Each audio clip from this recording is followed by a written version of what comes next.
Hello, everyone, and welcome back to the Savage NASCAR podcast. I am C. Will, aka Savage NASCAR, and today we have a very special guest, NASCAR historian, journalist, author, and one of my favorite content creators, Brock Beards, with us today. Thank you so much for coming on the show. How are you doing? Doing great. Thank you for having me on. Now, first question I got to ask you, and it's a question I ask all the guests that come on the show, and that is, when and how did you find your passion for the sport of NASCAR and stock car racing? Good question. My earliest exposure was back in 1991. I my earliest memory of the sport was seeing Days of Thunder. This would be a year after it came out. I lived in the Bay Area, and I think just in California, NASCAR wasn't really that popular, at least in the Bay Area.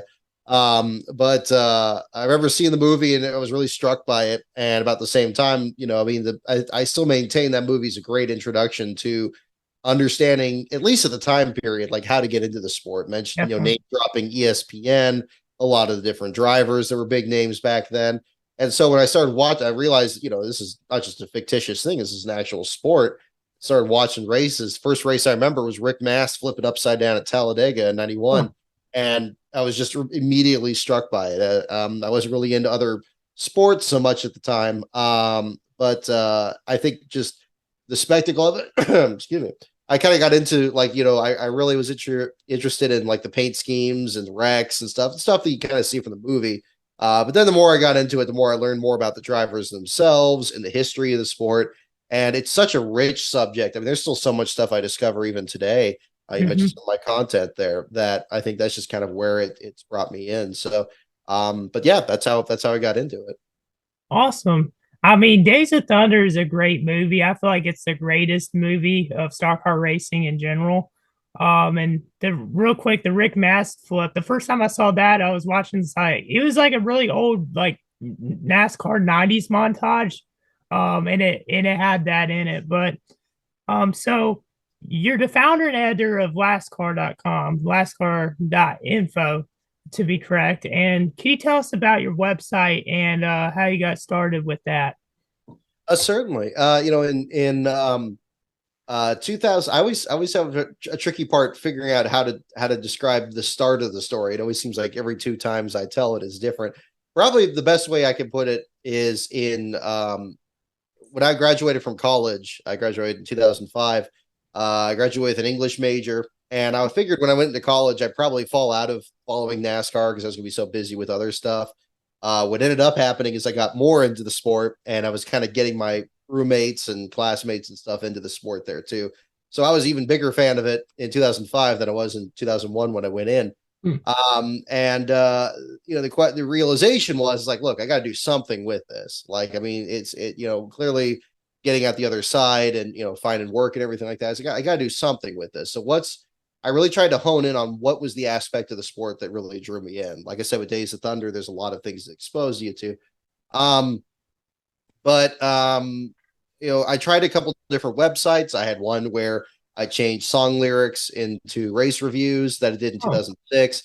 But I can't sing a lick, so that was never really not going to last very long. But it did get me a foot in the door on a podcast on racetalkradio.com. Dennis Michelson and Laurie Monroe, who I still speak with, good friends of mine, kind of got me, a door into, that was just a small feature of the show. Most of it was just kind of what we're doing here, just talking about racing and getting that going. Because for me, I was very shy growing up. I certainly wasn't big into public speaking or putting videos, much less, or anything like that out there.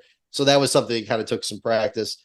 Along that same time, I did my second website that I did was called 43 Stories, where I took the entire field and tried to have something to say about everybody in the starting lineup. And this is the same time I did the starting lineup videos that introduced the beginning, the field, and kind of based that again off of where the golden age of NASCAR broadcasting. And so that was fun. But then I realized with that, I mean, in just one season, this was 2008, the only drivers I always had something to say about was the first place finisher and the last place finisher. Okay. And everybody could hear something about the race winner. Like, you could get that anywhere. But not many places had things about the last place finisher. And so, and actually, if you go in my archives on lastcar.info, it still has some of those old articles from 2008 Mm-hmm. where it's a full field thing. You'll see there's ones where there's no notes for somebody who got 17th or 23rd or something. But there's always something in last place. And those were the first unofficial LASCAR articles. 2009 trimmed it down to just the last place finishers, which was a lot less labor intensive, that's for sure. I Yeah. used to have to take voluminous notes during the race just to try to get notes about every single driver. But then changing it to that point, following the last place finisher was a lot easier. Started with just Cup, and then went into Xfinity and trucks after that. My brother and I kind of came up with the idea. He suggested the LASCAR name because originally I changed it from 43 stories to the 43rd story, but that was too much of a mouthful. And then LASCAR was really what kind of took that on. So 2009 came in there with a lot of start and park teams around there. Dave Blaney was a LASCAR champion that season. Huh. Didn't plan on it turning out that way, but it turned out to be probably the best time to start the site because you had these start and park organizations. It was kind of a downturn in the economy. And these and the controversy over these teams and how the purse has to be distributed and what the business model of sports, something that's still even going on today, this many years later. So that was really the start of the site, and it started with Cup, like I said, and then Xfinity and trucks into 2010, and kind of do weekend previews from there to kind of follow the silly season from one week to the next, and that's kind of been the focus ever since. Awesome, man. That's great stuff. And yeah, I remember when I was doing some research prior to the show, you have the list of the drivers that have the most last place finishes, and you put a lot of effort into that. I was stunned by how many drivers were on that, and a lot of them I didn't expect to be up towards the top of the list were too. That is just fascinating. But real quick, I guess we'll change gears a little bit. Let's talk real quick about your YouTube channel. Currently you're at 15K subscribers with over 6 million video views. Um, Personally, some of my favorite videos that you've made, for example, is the Darrell Waltrip's retirement tour video. I mean, there's the Jerry Nadeau, why he was awesome video, the late 90s, the end of that, why it was awesome, and a bunch of other, like, personally, I love documentaries. So I guess that'd be my favorite genre of your channel. But could you tell us a little bit about how you found your interest in content creating and how you got started with your YouTube channel? I started kind of posting videos from when I went to the Sears Point Raceway, or I still call it Sears Point. I know it's gone through so many names since then. I can't call it Raceway very easily.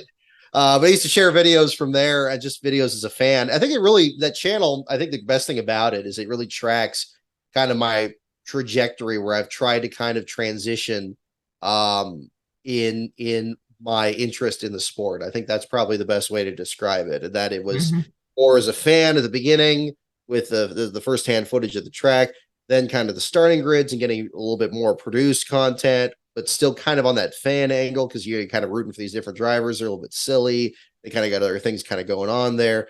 And then jump forward a bit and start getting into kind of the documentaries, and then beyond that now then the live streams where it's actually talking about the races and interacting with people that way. That's kind of been the trajectory there. I think that's probably the best thing I could describe from the channel there is it's mirrored since 2006 really my changing interest in it, but I mean it's just as strong as ever. It's just had to be channeled in a very particular way, and that's kind of the way that worked out. Awesome. I mean, the 2006 Sonoma race, if I'm correct, didn't that wreck involve like Sterling Marlin on that first lap? Because I remember seeing a video a long time ago of a view from the stands of the wreck. Was that your video? That was my video. Okay, That's my well, video. that's great. Now that I'm thinking about it, wow, I remember seeing that when I was like, I was 6 or 5 at the time, and that was one of my first videos I ever saw of Sonoma. So that's pretty cool. Yeah, Um, I was right up in turn two there during that. It happened on the opposite end of the track, but I was yeah. looking at the screen when that happened there because they have one kind of station there. And yeah, that was a wild one. My brother, I call him Last Bro because he likes to kind of stay anonymous there online. But he was a hardcore Sterling Marlin fan, so he doesn't remember that race as fondly as perhaps I do. Understood. Now, another video that I definitely really like on your channel, of course, is the 1990 who won the 1990 North Wilkesboro race, Ah, which is still a lot of people debate about that to this day. But that was a great video as well. Now, um, you also narrate on the NASCAR Man History channel on YouTube, which currently is at 29K subscribers and 9 million views. I mean, you've narrated in videos such as the 1988 Daytona Speedweeks video, which is personally one of my favorite videos of all time on YouTube. I love that video. Um, thank you. and you've done like a fascinating job. I mean, with the narrations and just the video, how it's produced and put together is just exciting and just keeps you locked in, tuned in the entire time. Another one of my favorites is the Tim Richmond's comeback story in at Daytona. Another one also is Jerry Punch's NASCAR Lifesaver. But can you tell us a little bit about the NASCAR Man History channel and how you got involved with that and how you became a narrator for that channel?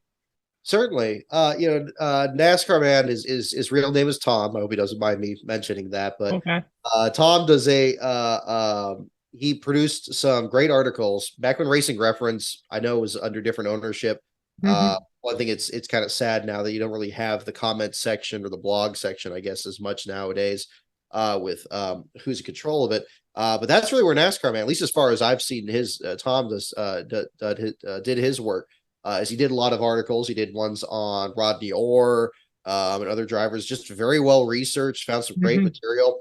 And he mentioned me as an inspiration in his work, which is very much an honor because I don't think of myself as old as I am, but I start talking with a lot of people that are younger fans that kind of like talking with you about watching these videos at a different time in your life versus mine. So that was kind of his experience there. And then he started doing YouTube videos. He did more, he kind of went a similar trajectory than what I did, where I kind of did like slideshows and stuff like that, although I did more recording. But he didn't have a recording equipment available to him at the time. And of course, I was Huh. kind of between things on my channel. And he offered me, he says, look, I mean, I think, what was the first one? I think the first one I recorded for him was 94 Daytona one. And that was the subject I was very passionate about because I remember when we lost Neil Bonnet and Rodney Orr and just wondering what on earth was going on. Yeah. I remember watching Winners when I was younger, and I'm so glad Fox Sports honored him with that great documentary of their own that they produced and talking with his widow and everything on that because I Mm-hmm. mean Neil was it would be the equivalent of like Darrell Waltrip getting back into a cup car like these days. That's what it felt like in '94 before that accident happened about Neil getting back out there because he was such a prolific figure in broadcasting back then for CBS Definitely. and all the other networks too. It's one of the other reasons I was so relieved that Dale Jr. retired when he did because I think he's filling a very similar role to Neil in his with his podcast, which I think is great. Doing the same thing, bringing other drivers on and everything like that.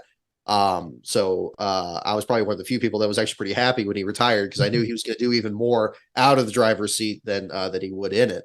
Yeah, the 94 video there that I did for NASCAR, man, it got some great attention for that. He was very excited about it. Yep. And he and I have just kind of worked together since then. I credit him really with getting my YouTube channel back going again because there were a few years I did the starting grids from 2008 to 2011. I was kind of going through kind of a different phase in my professional career at the time. I was going to law school at the time. Ultimately, found that really wasn't for me. Tried some other professions there, so I didn't really have a lot of time to produce videos. I was maintaining the LASTCAR site, but that's about all I had the time for. And then really, I guess during COVID, I really kind of started getting my own videos together, and NASCAR Man's videos are getting better and better. And it's like, man, this makes me kind of want to go back and dust some of this equipment off and kind of start getting back into it. So the Dale Earnhardt video you mentioned earlier, the why 1990s NASCAR was great. Besides Earnhardt, that was the first video I did of that one, and I just tried to pivot the channel again a little bit towards like commentary and historical retrospectives, and that's kind of the trajectory I've been on since then. So very relevant to NASCAR man himself. Again, I give him a lot of credit for that. I consider him a good friend, and he's produced some amazing videos. He has a much more diverse background in racing than what I do because I very much specialize in the Cup Series with a little bit less in Xfinity and trucks. He has a great knowledge of many other disciplines as well that I still feel like I learned something whenever I'm narrating one of his scripts, which is always entertaining. So I always look forward to when he emails me and says he has something new there. So that's always exciting.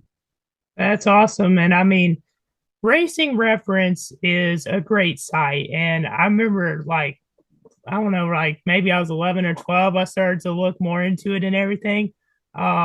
It's basically a huge encyclopedia, but it has so much history in it, and you could find so much. You could find races from back in the 60s, the 70s. You could find Bush Series races, trucks, not just the Cup Series. When you started concentrating, you said like 2006 or so. Can you tell me a little bit about, like, with journalism and writing, like, did you work for a certain company, or like, is how did that go? Because I know you've written articles and you have your website and everything, but like, can you tell us a little bit more about that if you did any other work?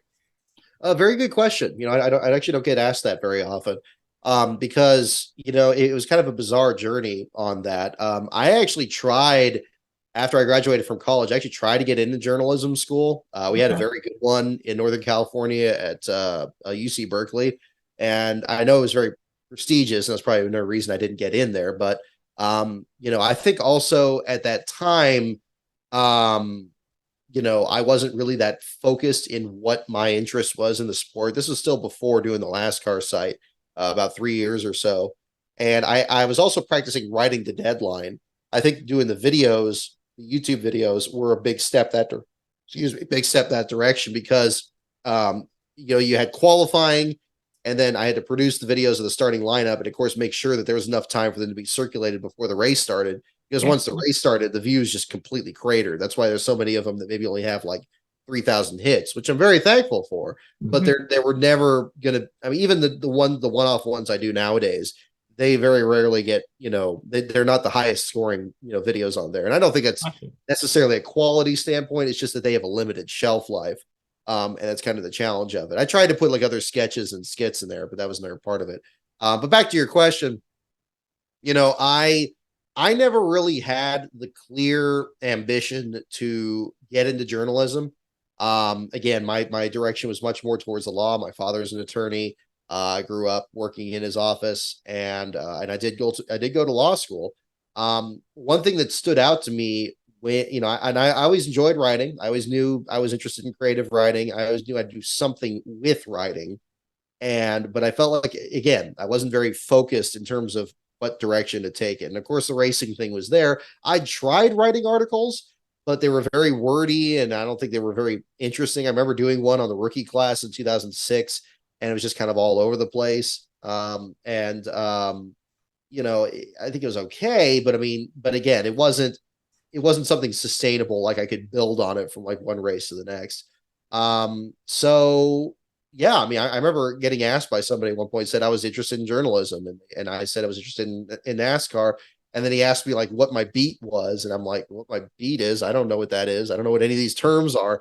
So, so I didn't have that background. I didn't have that background. I understood like ethics in the legal context, because that's a very significant part of it. You have to take a whole separate exam to get your law license.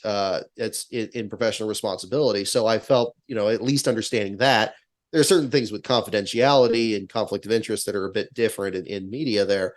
Um, but so I had that background, but I very much had to kind of cobble all that together. The LASCAR articles, if you look at the very, very old articles from 2009 when I started the site, they're very, very short. They're very short articles. They're very much just updating statistics. Because what I did was I left this out of the earlier story there. Between 2008 and 2009, I kind of compiled the statistics from Racing Reference, just Okay. pull up the page, writing it down. I didn't even use a spreadsheet. I didn't know how to use Excel spreadsheets like I do now, but I just put it in a Word document, which made it so much harder to search and everything. So that's why a lot of the statistics aren't very good either. But I had that information, and it's like, okay, well, now I got a kind of a baseline to build from. But what do I do with it? And is there going to be an audience for it?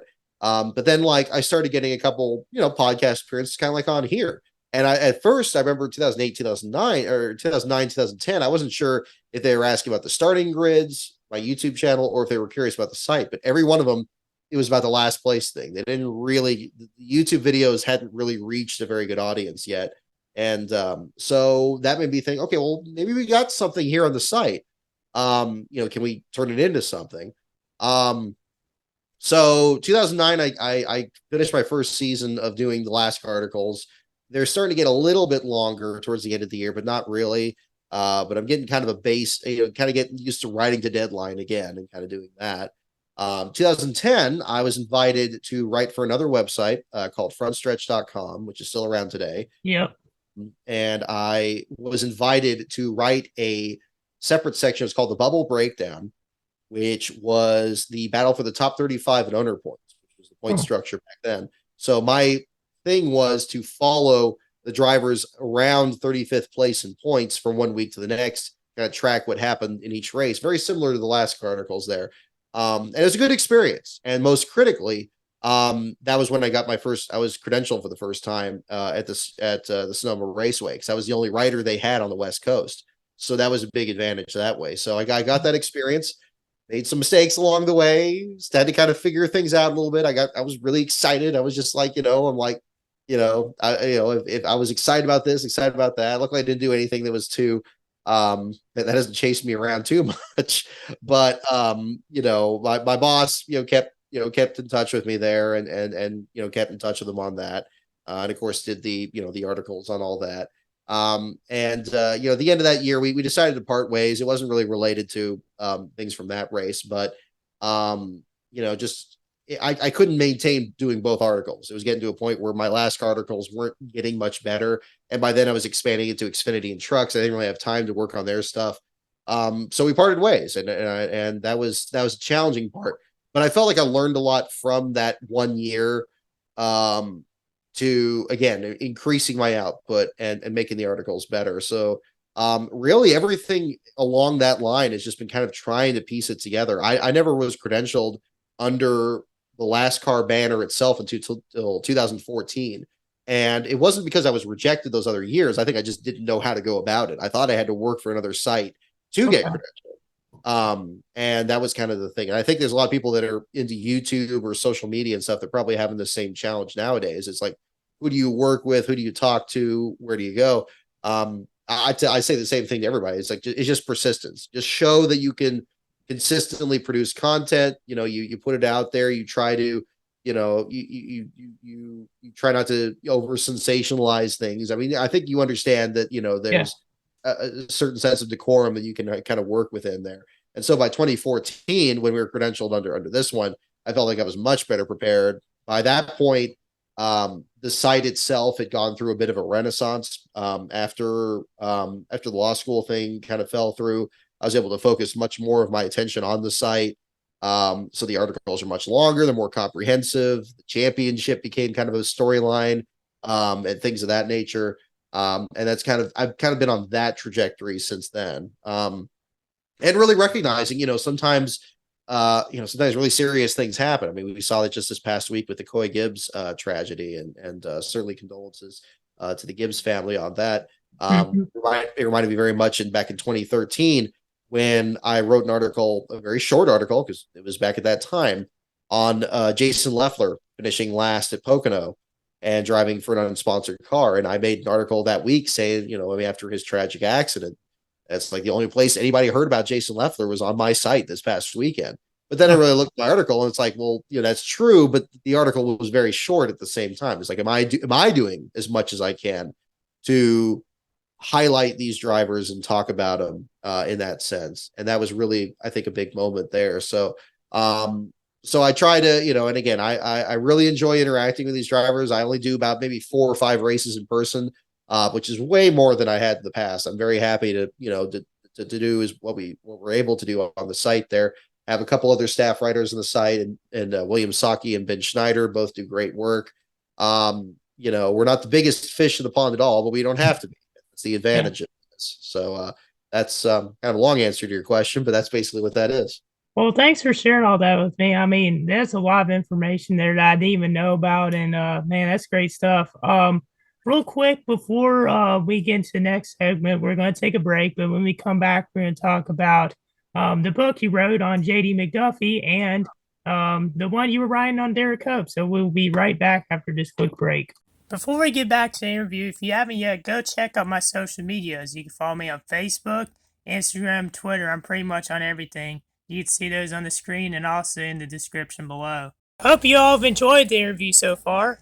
And if you haven't yet, please hit the like and subscribe button. It would mean a lot to me and it would help my channel grow. So if y'all could do that, that'd be amazing. And let's get right back to this interview. Now, you're currently working on a book on Derrick Cope, his biography, and that is Derrick Cope on Herald. But you also wrote a book on JD McDuffie a couple years ago, matter of fact. And I was going to ask you about how that came about and basically the story of this book, because I think it's an absolute great read, and it's a great way to I guess share the story of JD McDuffie. I mean, he didn't have any wins in his career in the Cup Series, but he definitely was a great NASCAR legend, and he actually was recently inducted into the Mount Airy Stock Car Racing Hall of Fame or Wall of Fame earlier this year. So I just want to ask you about that. Certainly, no, thank you. And it was a tremendous project to work on for sure. It's certainly a very challenging one. I think probably to tackle one's first book, it would probably have been easier to do a subject that's a little bit less tragic in certain respects there. But JD is a figure that has popped up so often in my life, even though I never saw him race. I mentioned at the top of your show here that I got into the sport in 1991, which is the year of his last race. In fact, Rick Mast's flip at Talladega was the race right before the Watkins Glen race in 91. But I did not see that race live. I was 9 years old at the time. And I never saw him race. So he didn't show up. The first time he showed up in my life in terms of research was in about the year 2000. I went to an antique store in the Bay Area and found a die cast of the number 70 car, the Sun's Auto Supply car that Racing Champions made. And you can see those just about everywhere. It was probably one of the more well-produced cars of its time. And I never knew who the driver was. So I kind of did some, research on it back then online. And back then, of course, we're talking 2000. So there weren't as many main websites or sources of information on it. I believe there was one person that when Steve Park won Watkins Glen, he did a retrospective on JD and showed some pictures of the accident and talked very candidly about the accident that took his life. And I'm like, how have I never heard about this? How is, this is a driver that was killed during a race, which was pretty rare at the time. I mean, we're talking, right before Dale Earnhardt's accident, of course. How have I not heard about this? And so the period that I started researching for this book kind of began at that point. But much like with the LASTCAR site, it wasn't really with the specific purpose of making a book for it. It was just my own curiosity. And I was kind of collecting information here and there. I'd find pictures online. Then I would start talking with other photographers. Brian Hallman was a very big figure in this. Other people just kind of sharing stories about it and kind of getting, I'd find maybe a picture in a book somewhere or a picture somewhere else or some mention of them. And it was all from all these different sources all together. And there, of course, there was no book on JD. So, by 2016, I had amassed a good amount of information and a couple of contacts. One of them was Marty Burke, who was actually at Watkins Glen that day, was one of the team's sponsors. And in fact, owned one of JD's cars that had just passed over to him about the time that the accident happened. And I did a couple short articles for what at the time was the karaoke site, which was, a pretty significant departure from the articles I did on there. But it was because, again, he was such a fascinating figure that I knew so little about him. And around 2016, I was reading this book called Killer Show, which was on a tragic fire that happened at the Station nightclub in 2003. And I was very struck by how well it was written. I believe John Berrylick wrote it.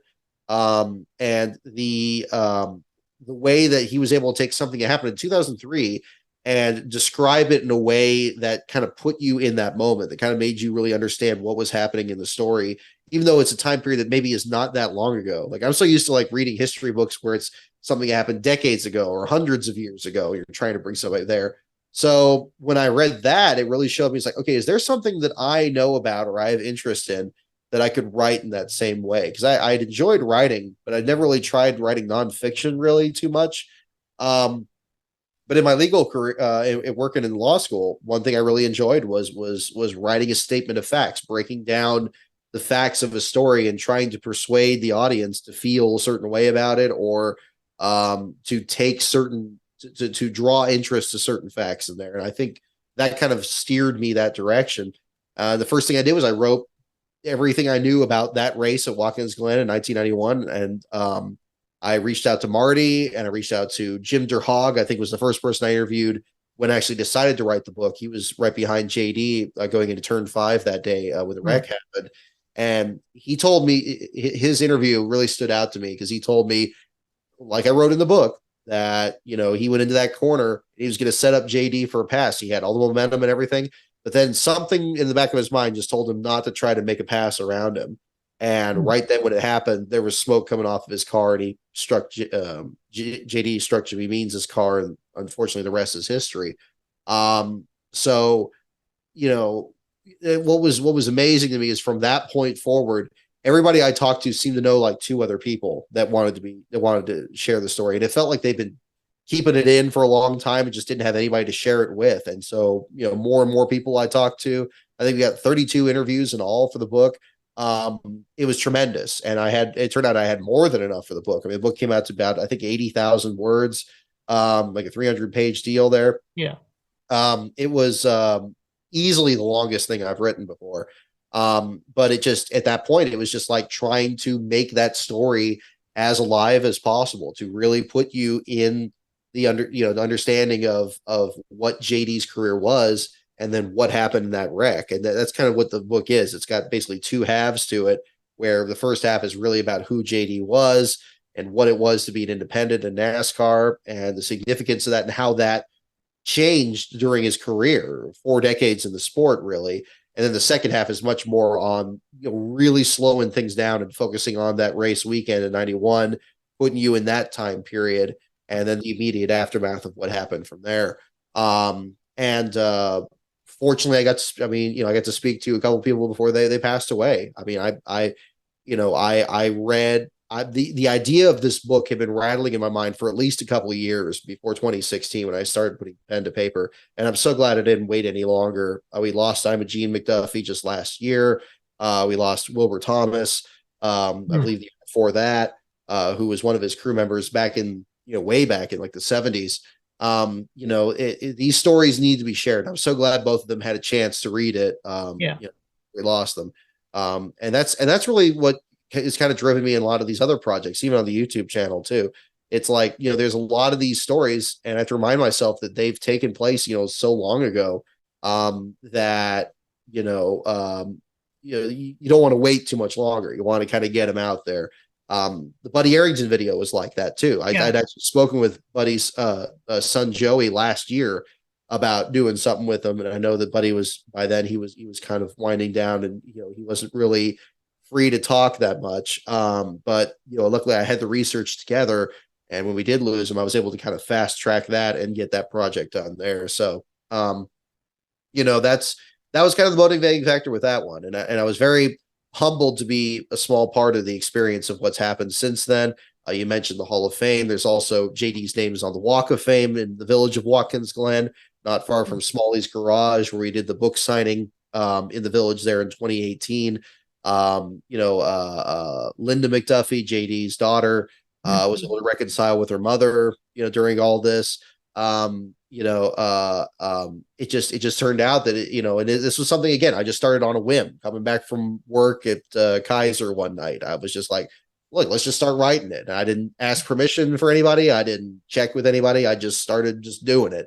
And, I'm so glad that I did, because I think that's the best thing I can tell anybody. If you're thinking of doing something and it's something that you're that passionate about and you can't stop thinking about it, probably means you should do it. And just do it, and then we'll see. I mean, if it, who knows how successful it's going to be or how big it's going to be. I'm very pleased with the progress this book has made. We didn't get on the New York Times bestseller list, but it's not it didn't go unnoticed either. So I'm very very honored and very pleased with the outcome of that. Awesome, man. And I mean, a lot of great points you also shared with too. I mean, Um, personally, like with my channel, I earlier this year I had the opportunity to interview Johnny Allen, and Johnny Allen he never had a lot of spotlight, and he was the driver most known for flying over the wall at Darlington in the grandstand or Mm. scoring stand, and he didn't. Not a lot of people knew about him, and I had his contact from me and him at Mount Airy 2 years ago or a year ago, yeah, a year ago, and I was able to interview him. And there's still a lot of drivers that have come to my mind that I'm like, I really want to get to know more about them, more about their story and everything. One of those, I was on a one of my friends' podcasts, and he had Ronnie Thomas on, and he was the rookie of the year in 1978, if I'm correct. But I mean, yeah, like you also had a video on Neil Castles, who was independent for a while, and amazing video. And I feel like there's a lot of people I know, um through connections, through whether it be the racers unions events or just media personalities, right? And I feel like getting to share the stories of some of these drivers and of their families and stuff is very important, because that they played a huge part in the history of the sport. And one day people won't, not everyone's going to know really much about them. So, you know, I feel like it's great to spotlight them and spotlight the era of the eras that they raced in. And I've met Linda actually this year at the Mount Airy Oh, you did excellent. Racers Union. Yes, I met Linda there, and that's when JD went to the Wall of Fame. Um, did you hear about that, or have you been to one of them before? One of I the haven't been to that one, but I believe Linda made some mention of it in the past. There, obviously, the big thing that got a lot of the attention this past year was the mural over in Sanford. Yeah, I'm hoping to make a trip out there next spring to check that out, because unfortunately I wasn't able to make it out there for the unveiling. But yeah, I mean, it looks amazing. I think it's so good to see that, whether it's an award ceremony or the mural there, that more people are talking about JD. I think that just shows the power of discovering history. I mean, it's hidden history happening in plain sight. And definitely. it just takes look in the right direction. Yeah, I mean, for sure. And I know I'm not trying to make this about me, but for my content, I like to showcase history of the sport, untold stories, stuff like that, and just revisiting past races. And just I was born in 2000, so I didn't see races in the 90s or the 80s or whatever, but that era, the Winston Cup era, was just so fascinating. And it was way different than now. And I feel like the more younger people that know about the history of the sport and are able to get stories out is great, because a lot, to be honest with you, this is my personal opinion. I feel like a lot of the newer fans don't really know as much about the history of the sport, and the racing now is way different than was then. I feel like it's become too electronical. But enough rambling. I was No, no, going you to. raise a good point. If you don't mind me following up on That's that, all right. I Yeah, think go ahead. that's such an important point, and I think that that's what I try to do in my own work. There is, Yeah, again, try to bring people into that time period. I unfortunately feel like, in the view of some younger viewers, some on YouTube, that I get kind of this reputation of not caring about the way the sport is, or just constantly saying that everything was better back then and everything's terrible now. Like, gotcha.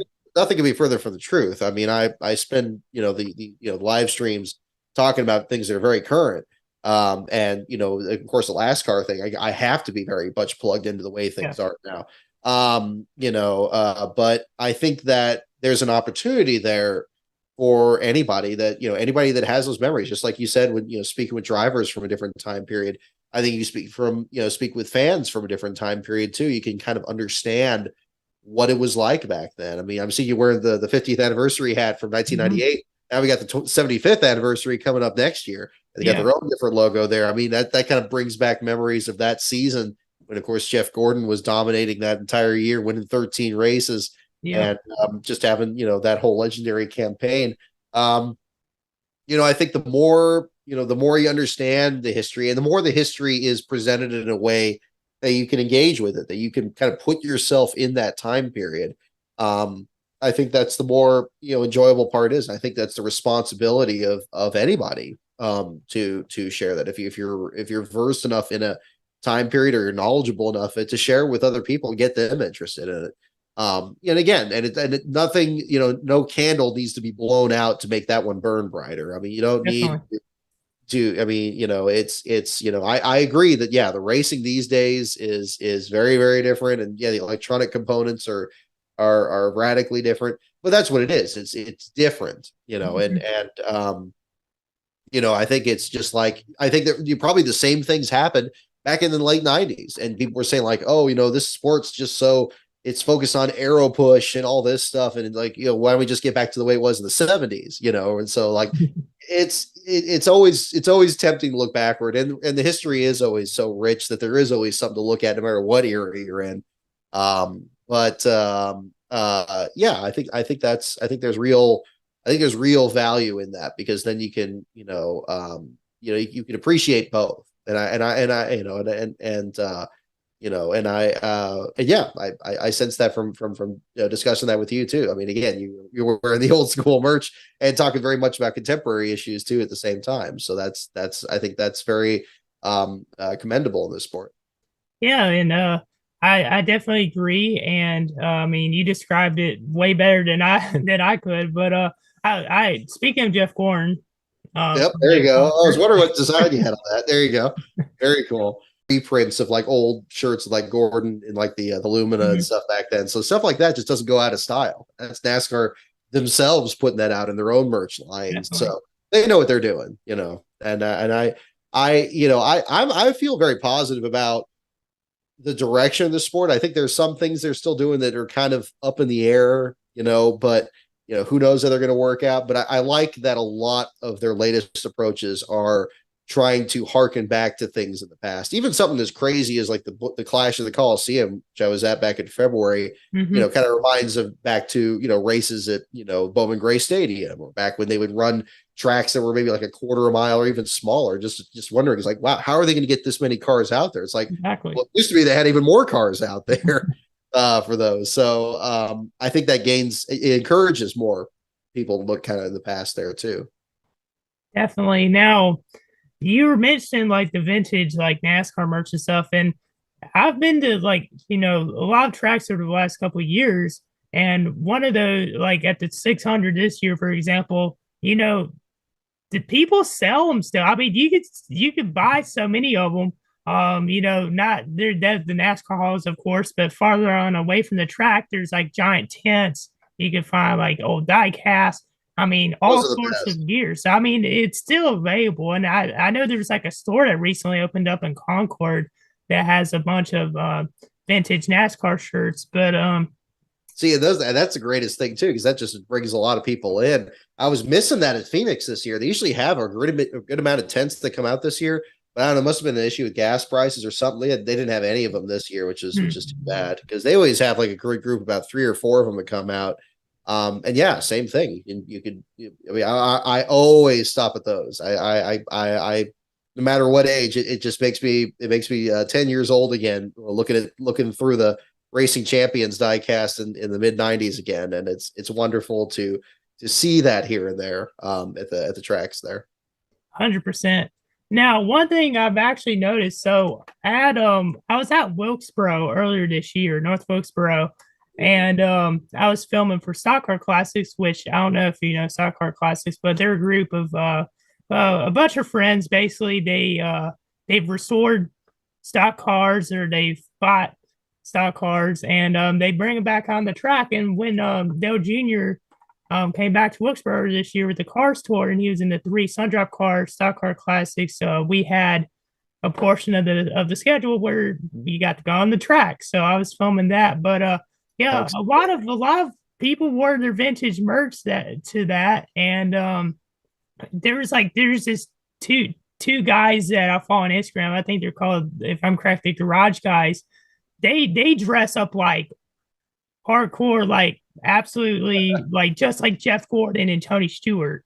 They look very similar to that when they put on the mustache and everything, and they have the hair and everything. They absolutely resemble them. But anyways, I was going to ask you, and I feel like I already know this answer, but what is your favorite era of the sport? Now that we're talking about all this. I've always been very much partial to 1988 through 1994. My favorite manufacturer in that whole era was the Pontiac Grand Prix. I always loved any of the paint schemes they had. I remember, you talk about looking through old die casts and stuff. There's probably still in my collection, still lopsided towards a lot of the old Pontiac teams: Richard Petty, Kyle Petty, Michael Waltrip, Kenny Wallace, even for his rookie season. All things like that. I mean, I'm always I just love the visuals of the cars. Not always the most competitive races back then. But it's again, like we talked about earlier, it's just a very different era. I very much gravitate towards that, and the second, pretty close to that would be like 95 to 2004, like the next decade after that. There's some years from those that stand out more than others to me. There were a couple of years I didn't follow it quite as closely in the late 90s, like 96, 97. I'm a little fuzzy on. And then, again, 50th anniversary season, that kind of brought me back in that year because then it was getting a whole lot more attention. Okay. Yeah, that's kind of what it is there too. And pulled for Derrick Cope was one of the first drivers I pulled for. Ricky Rudd, Jerry Nadeau, of course, was probably the driver I pulled for the most. Certainly the one that I followed through most of his career during that. So yeah, it was very that's probably again the 88 to 94 first of all, and then maybe 95 to 2004 kind of probably be pretty close to that. Gotcha. Now, my friend Joe Jackson, who's actually part of the Stock Car Classics group, he has the 27 Rusty Wallace Pontiac, which Oh, nice. actually was in the Days of Thunder movie. Oh, wow. So yeah, he brings that out to the track, Oh, and that's that awesome. it's always so cool to see that car. And one of my favorite photos I have is of him at Darlington, which will be actually going to not this Saturday but next Saturday again. Him Okay. in that trail in the 41 Pontiac car, probably one of my favorite personal photographs. But let's change gears a little bit. Out of all the interactions and conversations you've had with drivers, is there any that stick out the most? Well, my sample size isn't quite as big as say if you said this to like Rick Houston or Steve Wade. I mean, guys that are much longer term in the sport and all that. Yeah. My majority goes back to again 2014, especially 2019 with the videos. But in the sample size that I have so far, Andy Belmont's certainly stands out. That's probably the longest interview I've had. He was just so open and so friendly and just told me just answered every question and had all these just had a great conversation and sharing about his time in the sport and especially how unusual his career was. Again, it became kind of a subject in my field fillers series. How he had two runs both in 1992 and 2004 of running an underfunded organization, and describing just the similarities and differences between these two eras and little moments that he observed along the way. I know visually kind of looks like a very, kind of confrontational kind of guy. Probably one of the most friendly guys I've ever spoken to. That one definitely stands out. Awesome. Now, this one is a sort of a generic question, but is one that I wanted to ask you. What fascinates you the most about racing in general? Good question. Racing, to me, racing is my soap opera. That's probably the best way I could put it. It's, there's there's a changing cast of characters. It goes on, and then it ends, and then it picks up again. It's like, everybody's. I think everybody has that one thing that they stay with, or they follow, or something that they're intrigued by, that they kind of stick with over the years. And for me, racing is that. I talked with Marty Burke in one of my first interviews with him. I visited his home in Texas, and he told me that racing isn't just an addiction for racers. It could be very much the same thing if you're a crew member, if you're in the media, Mhm. if you're a fan. It could strike you in any even if you have like no connection to the sport at all. It could be something that just makes you just watch every week. I mean, if I knew what was going to happen in every race, I probably wouldn't be watching it. Like if I had the Back to the Future almanac or whatever with it, I'd probably have a harder time of it. But it's the unknown. It's not knowing who's going to be the next, who's going to be the next big name. I'm just looking at this season. We had 19 different winners. We had guys, you had Trackhouse and 2311 both having career years in just their second year of operation. Yep. Uh, Ross Chastain, going from finally getting his vindication and showing what he can do after really plugging it away these last few years. There's so many wonderful storylines in the sport, and to be any part of it, whether you're there as a fan, whether you're just watching on TV. I think that's the biggest thing, and especially something, for me personally, that is something that I've been exposed to, since I was a kid. There's been times I followed it closer than others, but it's just wanting to know what happens next, and I think one of the things I enjoy most is talking with people about it and bringing people into the sport. Whether it's talking to somebody like you that's very knowledgeable and aware of the sport, but also, talking to people that maybe have no background in it and trying to bring them into the sport. That's something I've tried to do with varying degrees of success. But yeah, I think that's been a big part of it. And I think there's a lot of good in the sport too. A lot of good people, a lot of good history, and some people are baseball fans, some people are football fans or whatever. But racing, that's just my thing, in NASCAR and the Cup Series in particular. Great stuff. Now, yeah, I mean, I've heard from like former crew members in NASCAR and people that even some drivers, they're like, it's like family, like, it's family atmosphere.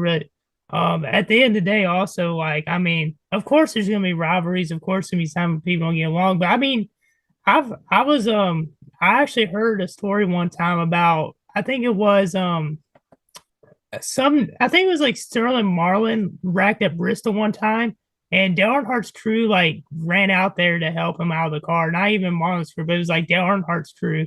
And I mean, I would say that nowadays with some of the rules that wouldn't be allowed. Obviously, you can't have a tire across the track, for example, like in the infield grass. Run out and get it now, but I mean, definitely there is the NASCAR community is like a family now. I mean, in regard to media, I feel like the NASCAR community could do better, but that's just my personal opinion. I Yeah, mean, I feel like with the Instagram and with Twitter, it can be toxic at times for sure. I mean, that's I've seen my fair share. I'm sure you have as well. yeah, Um, yeah. and I was going to ask you now, what have you had any like crazy fan interactions or any weird ones, for example, or maybe even funny like fan stories? Well, actually, I signed some guy's arm this past week at Phoenix. So that was Oh pretty. wow. It's a good viewer there. Yeah, I mean, people are, that was exciting. He was a Kyle Busch fan there, and they had the red carpet thing, and it was kind of funny. These guys were like the real diehards and stuff, because they're just waiting for drivers to come out. I think by that point, most of the drivers had left the media center. They're just waiting that line there for any autographs and stuff. And then, I'm coming out there, and look, I'm not, I'm just here for my deal there. But they were very friendly. We talked there for a bit and stuff like that. And that's kind of been the thing. And I've had some people that are, knowledgeable about the site, or aware of it, and talk about the last place thing. It's always a great icebreaker. I've always found that, it was like that in my current job. I mean, just kind of talking about it and saying like, it's like, oh, what do you do? It's like, oh, I follow last place finishers NASCAR races. Like it always helps that it's a one sentence explanation. Like if I ran into that guy that was asking what my beat was 15 years ago, it'd probably be a lot easier conversation these days. But yeah, I mean, fans have always been great. And I'm very thankful for the support that I have. I think we got like 60 Patreon supporters on there, and I put their names on the door magnet, and we just gave that away the other day. So that was always fun.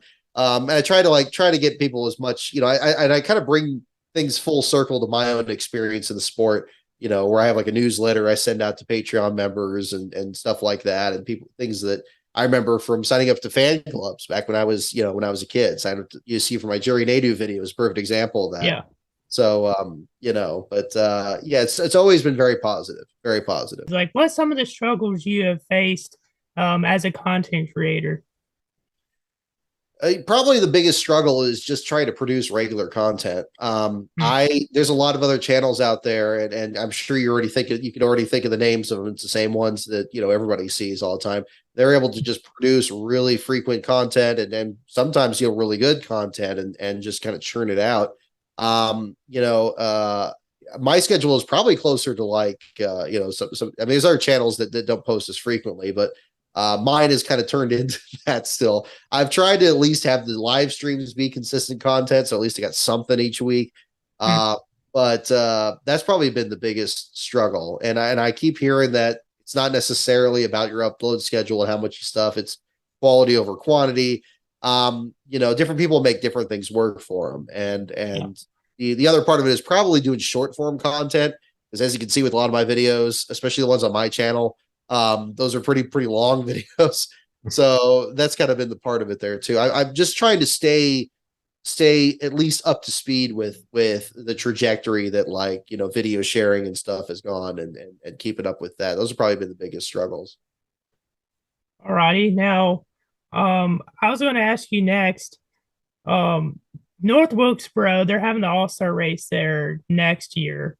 And I already bought my tickets, but they were pretty expensive. Are you are you going to be going to that? And are you excited for it?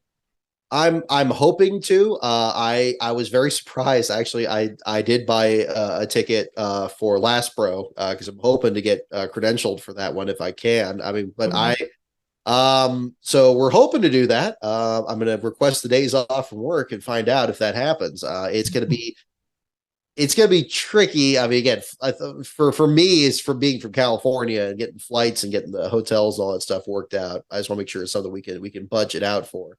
Yeah, that is a concern, and I've heard about the prices for the Chicago Street Course being even more expensive, which is surprising. I thought the Wilkesboro ones are going to be more expensive than that because of the limited amount of seating, as they discussed on Junior's podcast. But yeah, hopefully I'll see you there. That's going to be. I hope to cover it. I would love to. Derrick Cope, that I'm writing the new book on. He was actually the most recent last place finisher at Wilkesboro in '96. So that was something I have kind of planned to kind of tie that in. Hopefully the book's done by then. That's what I really would like to make sure to push for, because I think the weekend's going to be all about NASCAR history, especially 1990s NASCAR history when that track was last run.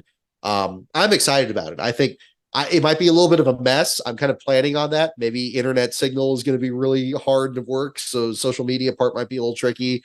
I understand they're trying to get the basics. I mean, the traffic's going to be a nightmare, I know, but I think it's going to be whatever we're able to draw from it. I think it's going to be well worth it, and I hope that everybody there has a great experience, because I think that's such a, talking about that earlier in the show here about respecting the sport's history while also trying something new. I can't think of a better example than what they're doing over in Wilkesboro right now, and breathing life back into that track. That would be, I hope it goes really well, and I'd love to be there for it. We're making a push for it. That's for sure.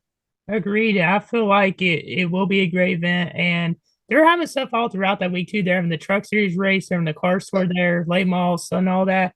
They've already started construction on it, and Rockingham, they've started working on it on Rockingham too. I've filmed at Rockingham a couple times this year, and they were repairing turn one and two grandstands, and they're trying to get some things worked out in the inside of the track for sure. So I'm looking forward to maybe NASCAR can return to Rockingham too. But That'd be exciting. Absolutely.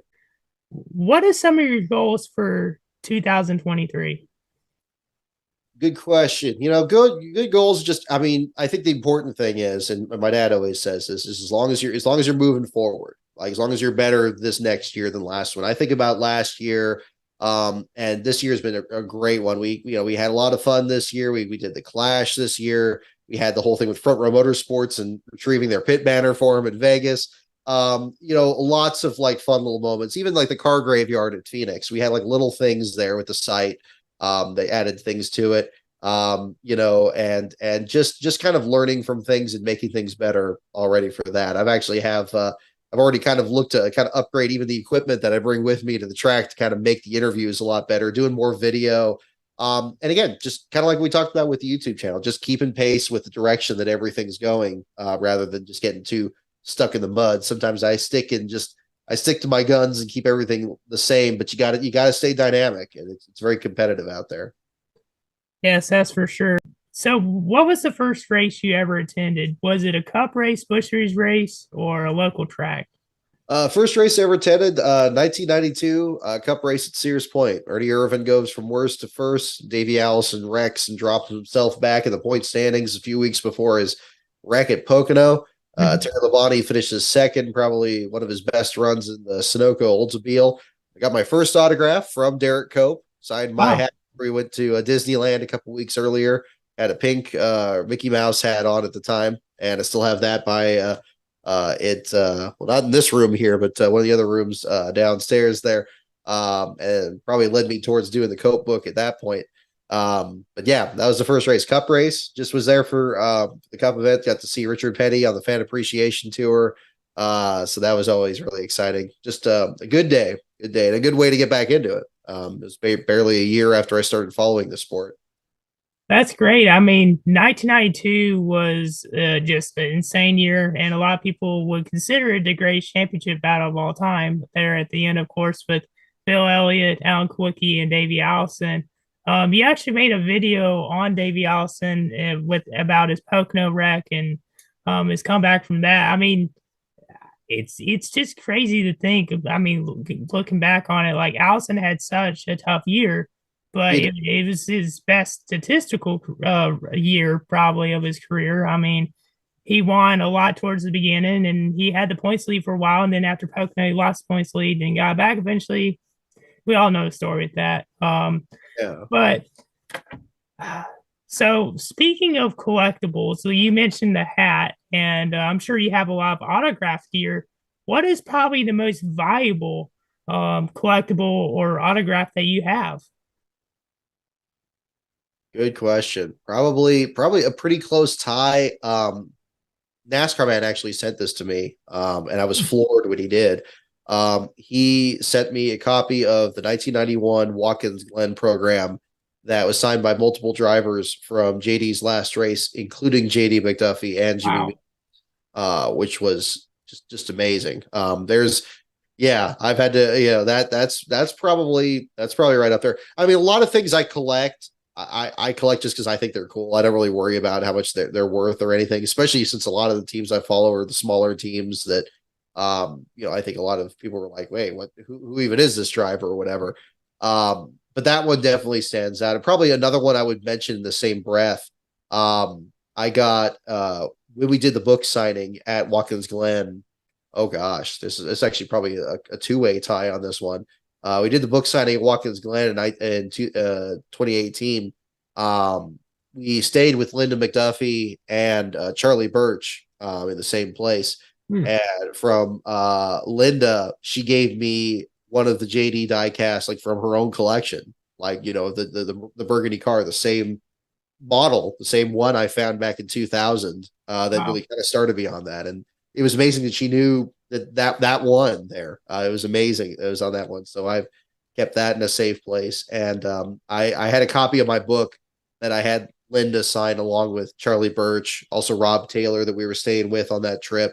On that, and when I was setting that book aside, Charlie gave me a piece of plastic with a flower petal saved in it, and it was a flower from JD's gravesite from the funeral in '91. He gave one to like each of us that was there. Um, Wow. that would, yeah, that would top the list, I would say, for sure. Those are ones that yeah, I keep very close.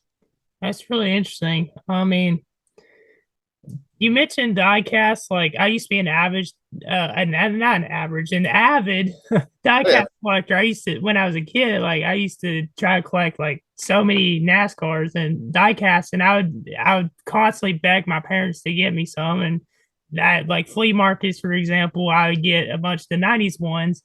Yep. But over time, I guess for me personally, I like to collect programs. Like one of my personal favorites is 1992 Mellow Yellow 500. Oh, right on. There you go. And I got Kyle Petty to sign that one. It had Richard Petty on Oh, the front and the 42 also, and he signed that. that's so Um, exciting. yeah, and then I got a Watkins Glen program also from 1995. I got a couple pretty interesting ones. I like to collect programs, and then of course I mentioned earlier vintage shirts. But anyways, we're coming to a conclusion of the podcast today, and I just want to say thank you so much for coming on the show. I mean, ever since when I started the podcast and was coming up with like guests that I would love to have on the show, and your name was at the top of the list. I Thank you really so was much. That wanting means to a have lot. you on here. I mean, you're one of my favorite content creators, and I mean, I'd love to meet you one day too. And thank you so much for coming on here. And I was wondering, do you have anything you would like to say as we conclude the podcast today? Yeah, no, pleasure is mine. I'm happy to be on the show tonight. My best place to check out for your viewers would be at LASCAR on Brock on Twitter. Is my Twitter feed there. If you're interested, my Patreon, patreon.com/LASCAR on Brock. Got some bonus content in there as well as advanced access to videos that I post on the channel. And then my live streams and other content. Again, you just look Brock Beard up on YouTube. It'll pull all that stuff up there. But yeah, thank you so much for having me on the show. And again, hopefully we're hoping to make Wilkesboro work. And if it does, we'll definitely have to keep an eye out and meet up. Yeah, definitely. Thank you very much. And for those that watched this podcast, thank you so much. Really appreciate your support. Of course, go follow Brock down below. Goal actually is to get to 1K by the end of the year, and it would really mean a lot to me if y'all could help me reach this goal. And yeah, thank you very much, Brock, for coming on the show tonight. It's Absolutely. been an Subscribe to him, absolute man. He's a good one. Subscribe to him. There you go. Get him to 1K. I like that. thanks, Brock. We've reached the checkered flag of this episode. Thank y'all so much for watching. Please hit the like button. Please subscribe on the road to 1K. And until next time, we're out. Peace.